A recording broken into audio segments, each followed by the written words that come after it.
You ask Tiger to solve. This deals with linear equations with one unknown. The final result is x equals 9. Let's solve it step by step. Group all x terms on the left side of the equation. Add 7x to both sides. Group like terms. Simplify the arithmetic. Group like terms. Simplify the arithmetic.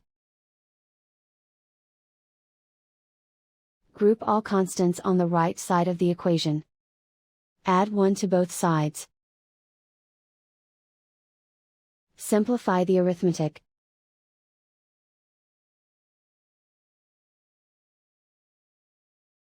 Isolate the x. Divide both sides by 5. Simplify the fraction. Find the greatest common factor of the numerator and denominator.